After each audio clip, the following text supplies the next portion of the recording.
Bismillahirrahmanirrahim. Assalamualaikum warahmatullahi wabarakatuh. Pada kesempatan kali ini saya akan membahas yaitu tentang 13 aurat wanita yang wajib dijaga. Sebelum lanjut dalam pembahasan ini, bagi sahabat muslim yang ingin berlangganan dengan channel ini dengan cara tekan tombol subscribe, komen dan serta lonceng notifikasi agar channel ini semakin bermanfaat. Amin ya rabbal alamin. 13 aurat wanita yang wajib dijaga. 1. Bulu kening. Menurut Bukhari, Rasulullah SAW melaknati perempuan yang mencukur atau menipiskan bulu kening atau meminta supaya dicukurkan bulu kening. Petikan dari hadis riwayat Abu Daud fi Fathil Bari. 2. Kaki memakai gelang berlonceng. Dan janganlah mereka, perempuan, menghentakkan kaki atau mengangkatnya agar diketahui perhiasan yang mereka sembunyikan. Petikan dari surat An-Nur ayat 31. Keterangan: menampakkan kaki dan mengayunkan, melenggokkan badan mengikut hentakan kaki, terutama pada mereka yang mengikatnya dengan lonceng, sama juga seperti pelacur di zaman jahiliyah. 3. Wangi-wangian. Siapa saja wanita yang memakai wangi-wangian kemudian melewati suatu kaum supaya mereka itu mencium baunya, maka wanita itu telah dianggap melakukan zina, dan tiap-tiap mata ada zinanya, terutamanya hidung yang berserombong kapak. Kata orang sekarang hidung belang. Petikan dari hadis riwayat Nasai, Ibnu Huzaimah dan Hibban. 4. Dada. Hendaklah mereka perempuan melebuhkan kain tudung hingga menutupi bagian hadapan dada-dada mereka. Petikan dari surat An-Nur ayat 31. 5. Gigi. Rasulullah SAW melaknat perempuan yang mengikir gigi atau meminta supaya dikikirkan giginya. Petikan dari hadis riwayat At-Tabarani. Dilaknat perempuan yang menjarangkan giginya supaya menjadi cantik, yang merubah ciptaan Allah. Petikan dari hadis riwayat Bukhari dan Muslim. Yang keenam, muka dan leher. Dan tinggallah kamu, perempuan, di rumah kamu, dan janganlah kamu menampakkan perhiasanmu seperti orang jahiliyah yang dahulu. Keterangan: bersolek, make up, dan menurut Maqatil sengaja membiarkan ikatan tudung yang menampakkan leher seperti orang jahiliyah.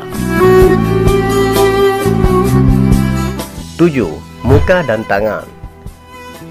Asma binti Abu Bakar telah menemui Rasulullah SAW dengan memakai pakaian yang tipis. Lalu Rasulullah SAW bersabda, "Wahai Asma, sesungguhnya seorang gadis yang telah berhaid tidak boleh baginya menzahirkan, memperlihatkan anggota badan kecuali perlengangan tangan dan wajah saja." Petikan dari hadis riwayat Muslim dan Bukhari. 8. Tangan. Sesungguhnya kepala yang ditusuk dengan besi itu lebih baik daripada menyentuh kaum yang bukan sejenis, yang tidak halal baginya, bukan mahram. Petikan dari hadis riwayat At-Tabrani dan Baihaqi. 9. Mata. Dan katakanlah kepada perempuan mukmin, hendaklah mereka menundukkan sebagian dari pandangannya. Petikan dari surat An-Nur ayat 31. Sabda Nabi Muhammad SAW, "Jangan sampai pandangan yang suatu mengikuti pandangan yang lain. Kamu hanya boleh melihat pandangan yang pertama saja, manakala pandangan seterusnya tidak dibenarkan, hukumnya haram." Petikan dari hadis riwayat Ahmad, Abu Daud dan Tirmizi. Keterangan: kita hanya diperbolehkan melihat aurat lawan jenis secara tidak sengaja pada pandangan pertama dan tidak boleh pada pandangan seterusnya. 10. mulut dan suara. Janganlah perempuan-perempuan itu terlalu lunak dalam berbicara sehingga membuat orang memiliki perasaan seseorang dalam hatinya, tetapi ucapkanlah perkataan-perkataan yang baik. Petikan dari surat Al-Ashab ayat 32. Sabda Rasulullah sallallahu alaihi wasallam, sesungguhnya akan ada umatku yang minum arak yang mereka namakan dengan yang lain, yaitu kepala mereka dilalaikan oleh bunyi-bunyi atau musik dan penyanyi perempuan, maka Allah akan tenggelamkan mereka itu dalam bumi. Petikan dari hadis riwayat Ibnu Majah. Yang ke-11, kemaluan. Dan katakanlah kepada perempuan-perempuan mukmin, hendaklah mereka menundukkan pandangan mereka dan menjaga kehormatan mereka. Petikan dari surat An-Nur ayat 31. Apabila seorang perempuan itu solat 5 waktu, puasa di bulan Ramadan, menjaga kehormatannya dan menaati suaminya, maka masuklah ia ke dalam surga daripada pintu-pintu yang ia kehendakinya. Hadis riwayat Al-Bazzar. Tiada seorang perempuan yang membuka pakaiannya bukan di rumah suaminya, melainkan dia telah membinasakan tabir di antaranya dengan Allah. Petikan dari hadis riwayat Tirmizi, Abu Daud dan Ibnu Majah. 12. Pakaian. Barang siapa memakai pakaian yang berlebihan, terutama yang mencolok mata, maka Allah akan memberikan pakaian kehinaan di hari kiamat nanti. Petikan dari hadis riwayat Ahmad, An-Nasai dan Ibnu Majah. Petikan dari surat Al-Ashab ayat 59 bermaksud, hai Nabi-Nabi, katakanlah kepada isteri-isterimu dan anak perempuanmu dan isteri-isteri orang mukmin, hendaklah mereka memakai baju, jilbab, baju lubuh dan longgar. Yang demikian itu supaya mereka mudah dikenali. Lantaran itu mereka tidak diganggu. Allah Maha Pengampun lagi Maha Penyayang. Sesungguhnya sebagian ahli neraka ialah perempuan-perempuan yang berpakaian tetapi telanjang, yang condong pada maksiat dan menarik orang lain untuk melakukan maksiat. Mereka tidak akan masuk syurga dan tidak akan mencium baunya. Petikan dari hadis riwayat Bukhari dan Muslim. Keterangan, wanita yang berpakaian tipis, jarang, ketat, membentuk dan berbelah, membuka bagian-bagian tertentu.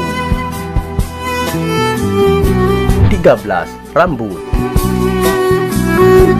Wahai anakku Fatimah, adapun perempuan-perempuan yang akan digantung rambutnya hingga mendidih otaknya dalam neraka adalah mereka itu di dunia tidak mau menutup rambutnya daripada dilihat orang lelaki yang bukan mahramnya. Petikan dari hadis riwayat Bukhari dan Muslim. Kesimpulan, hati-hatilah wahai kaum wanita, Anda tidak akan mencium wangi surga apalagi masuk ke dalamnya. Silahkan renungkan hadis di bawah ini. Dari Abu Hurairah radhiyallahu, dia berkata, Rasulullah sallallahu alaihi wasallam telah bersabda, ada dua golongan penghuni neraka yang belum pernah aku lihat. Pertama, orang-orang yang membawa cambuk seperti ekor sapi yang mereka pergunakan untuk memukul orang lain. Kedua, wanita-wanita yang berpakaian tetapi tembus pandang, tidak menutup aurat, memperlihatkan bentuk tubuhnya hingga seperti telanjang. Mereka menggoda lelaki-lelaki, berjalan dengan melenggak-lenggok, dan rambut mereka seperti punuk unta yang miring. Wanita-wanita tersebut tidak akan masuk surga dan bahkan tidak akan dapat mencium wangi surga. Padahal wangi surga itu dapat tercium dari jarak yang ditempuh sekian dan sekian lamanya. Jika sebagian telanjang adalah untuk menjadi modern, maka binatang adalah makhluk paling modern di muka bumi ini. Sampai di sini saja tentang pembahasan 13 aurat wanita yang wajib dijaga. Saya akhiri. Wassalamualaikum warahmatullahi wabarakatuh.